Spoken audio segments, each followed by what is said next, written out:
Okay. So, tell me a little bit about what you'll be talking about today as it pertains to this cheating culture that you've written about. Well, I'm going to be talking about my book, The Cheating Culture. I'm going to be talking about the trends that drive ethical misconduct in America, which, as I see it, relate to the economy, the increasing inequality between winners and everybody else. It creates temptations to cut corners to be a winner. The growing economic insecurity, which creates temptations to cut corners just to keep your head above water. The sleeping watchdogs, which create temptations to cut corners because often nobody is looking. Mm-hmm. It's easy to cheat. It's easier to cheat on your taxes when the IRS is not doing audits. It's easier to cheat in business if the Securities and Exchange Commission is not doing its job. So I'm going to talk about some of the main trends driving the cheating culture, and then I'm going to say a little bit about the implications of the election. You know, which of the candidates would do more to address these different trends. Okay. And in your opinion, kind of talk a little bit about that. Which of those candidates would do that?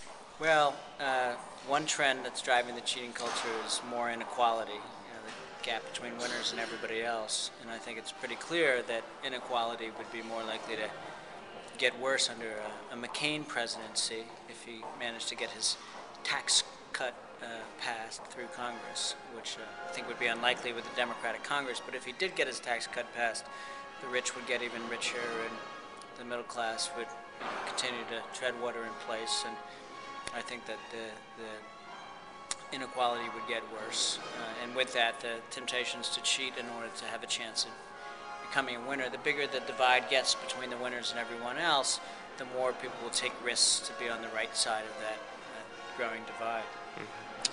I think that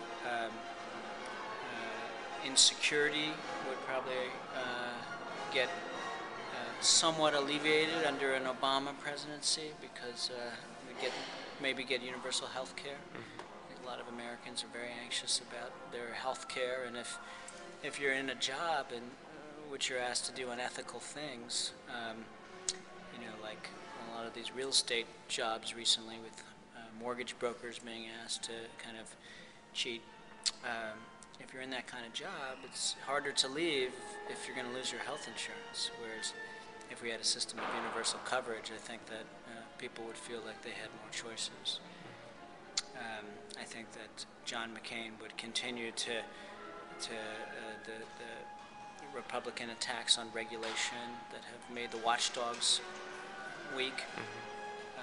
So, in general, I think that the cheating culture would get worse under a McCain presidency than an Obama presidency. But I also think that what happens in Washington is only part of the solution to the ethics crisis in America. And there's a lot that individuals need to do, there's a lot that universities need to do, there's a lot that religious institutions need to do, there's a lot that parents need to do to take on this cheating culture.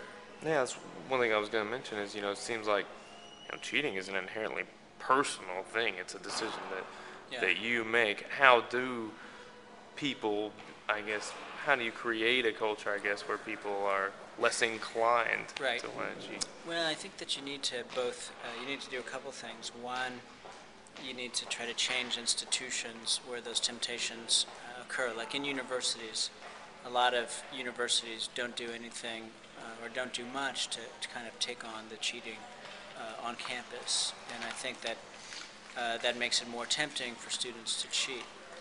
Universities need to have stronger rules around the academic honor code, but students also have to hold themselves to a higher standard. You need both, basically. You need individuals who are taught about integrity by their families, get support to be honest by in their religious institutions or through teachers or elsewhere, and you need institutional reform, and you need to try to create a fairer America where people feel like the rules are in their interest and therefore they're willing to play by the rules.